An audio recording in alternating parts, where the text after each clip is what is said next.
15th national assembly 10 اگست 2023 کو dissolve ہوئی تھی، جس کے بعد 3 منتھ میں جنرل الیکشن ہونے تھے، مگر الیکشن کمیشن کا الیکشن کرانے کا کوئی ارادہ نہیں تھا اور انہوں نے الیکشن ڈیٹ اناؤنس کرنے سے گریز کیا، اور اس کا جواز انہوں نے یہ دیا کہ کرنٹ پاپولیشن سینسس کی وجہ سے الیکشن کمیشن کو کانسٹیٹیوئنسیز کی ڈیلیمیٹیشن کرنی ہے، اور اس وجہ سے وہ الیکشن کی ڈیٹ اناؤنس نہیں کر سکتے، اور اس معاملے میں پریزیڈنٹ آف پاکستان نے بھی انوالو ہونے کی کوشش کی، مگر الیکشن کمشنر نے بالکل اس کا ساتھ نہیں دیا۔ اور اس کے علاوہ اگر دیکھا جائے تو پی ٹی آئی کے خلاف بھی الیکشن کمیشن نے بہت بڑا کریک ڈاؤن اسٹارٹ کیا ہوا تھا۔ الیکشن کمیشن نے پی ٹی آئی کے انٹرا پارٹی الیکشنز کو کالعدم قرار دیا اور ان کا بیٹ سمبل بھی ان سے چھین لیا۔ الیکشن کے دوران پی ٹی آئی لیڈرز اور پی ٹی آئی کے ممبرز کو ہراسمنٹ کا حصہ بنایا گیا۔ پی ٹی آئی کے فاؤنڈر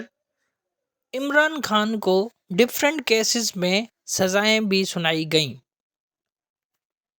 جیسے کہ سپریم کورٹ نے بھی الیکشن کمیشن کے پی ٹی آئی کی پارٹی کو کالعدم قرار دینے کے فیصلے کو برقرار رکھا۔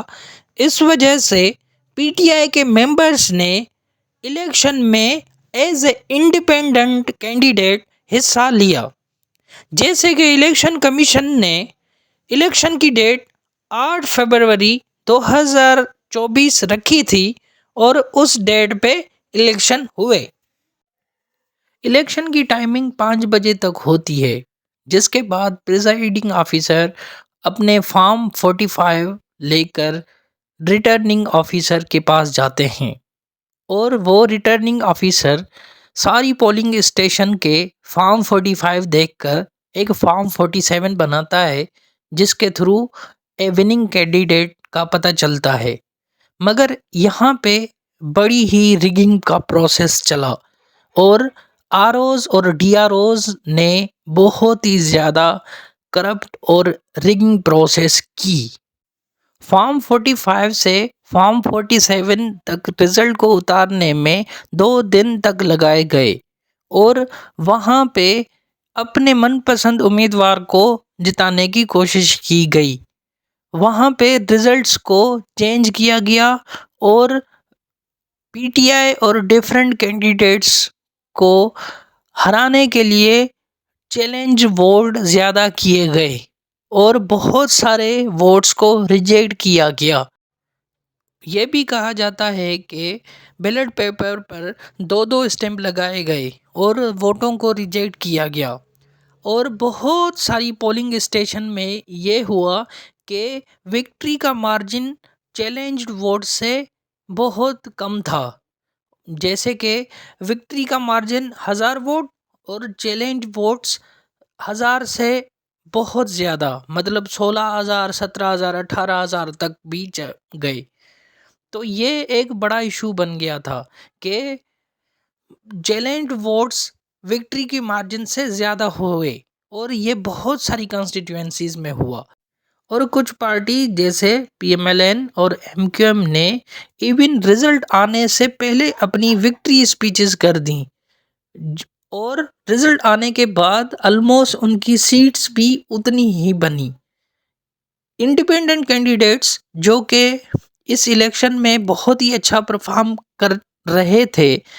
وہ کلیم کرتے ہیں کہ وہ ان کی سیٹس آلموسٹ 177 تھیں، مگر اس کو کم کر کے انہوں نے 92 پہ پہنچا دیا ہے۔ اور اس کے علاوہ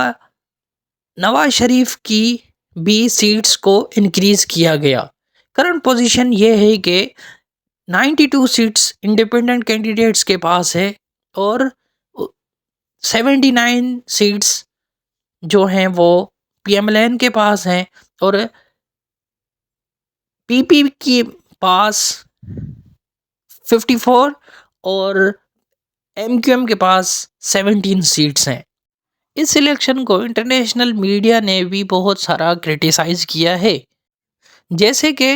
اس الیکشن کے بعد ایک ہنگ پارلیمنٹ بننے جا رہی ہے، تو ہر پارٹی دوسری پارٹی سے رابطہ کرنے کی کوشش کر رہی ہے۔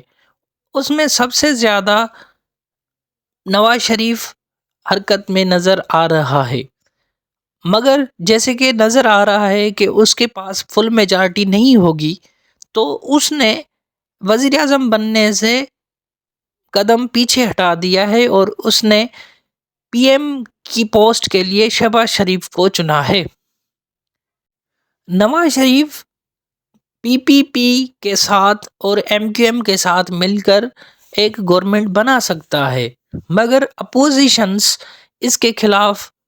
بالکل جائیں گی اور بہت سارے پروٹیسٹ نظر آ رہے ہیں، جیسے کہ انڈیپینڈنٹس اس الیکشن میں بہت ساری سیٹس جیت کے آئے ہیں، جو کہ نظر پہلے نہیں آتا تھا، مگر جیسے کہ پی ٹی آئی سے ان کی پارٹی ہی چھینی گئی، تو انڈیپینڈنٹ کینڈیڈیٹس بہت ہی زیادہ تعداد میں ہیں اور ان کی لائلٹیز کو ایک جگہ پہ رکھنا بہت ہی مشکل ہوتا ہے۔ تو پی ٹی آئی کے لیے بھی ایک بڑا چیلنج ہوگا کہ ان کی لائلٹیز کو ایک جگہ پہ قائم رکھے، جیسے کہ Asif Ali Zardari former president of Pakistan اس ہارس ٹریڈنگ میں بہت ہی زیادہ ایکسپرٹ ہیں، تو بالکل وہ ان کو اپنے طرف کھینچیں گے۔ اور کرنٹلی نواز شریف، آصف علی زرداری اور ایم کیو ایم گورنمنٹ بنانے جا رہے ہیں، مگر یہ گورنمنٹ ایک کوئی اسٹیبل نظر نہیں آتی، کیونکہ ڈیمانسٹریشنز اور پروٹیسٹ ابھی سے سٹارٹ ہو چکے ہیں۔ جی ڈی اے کے لیڈر پیر پگارا نے 16 فروری کو حیدرآباد میں ایک بڑا جلسہ کیا، جس میں ہزاروں کے تعداد میں لوگوں نے حصہ لیا، جنہوں نے یہ کہا کہ یہ الیکشنز کی ریزلٹس 3 مہینے پہلے ہی اناؤنس ہو چکی تھی، اور پیر پگارا نے یہ کہا کہ اسٹیبلشمنٹ نے ان کو جی ڈی اے کو ختم کرنے کا کہا تھا اور فنکشنل لیگ کو مضبوط کرنے کے لیے کہا، اور ان کو بہت ساری سیٹس دینے کا بھی وعدہ کیا تھا، مگر پیر پگارا نے اپنے جلسہ میں یہ کہا کہ انہوں نے اس بات سے انکار کیا اور جی ڈی اے کو فعال رکھا، مگر اس چیز کا فائدہ یہ ہوا کہ الیکشنز میں ان کو سندھ پروونس میں بالکل ہی سیٹس نہیں ملی، اور پی نے پورے سندھ میں بالکل ہی کلین سویپ کر لیا ہے، جو کہ بالکل ہی مختلف نظر آ رہا ہے ان کی پرفارمنس سے۔ ان کی پرفارمنس اتنی اچھی نہیں ہے کہ وہ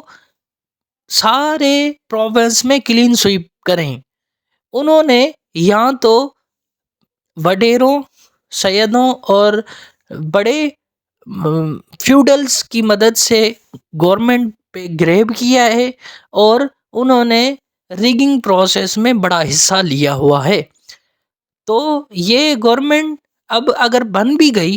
تو اس کا فیوچر بہت ہی بلیک نظر آ رہا ہے، اور یہ گورنمنٹ بہت ٹائم تک چلنے کے لیے نظر نہیں آ رہی۔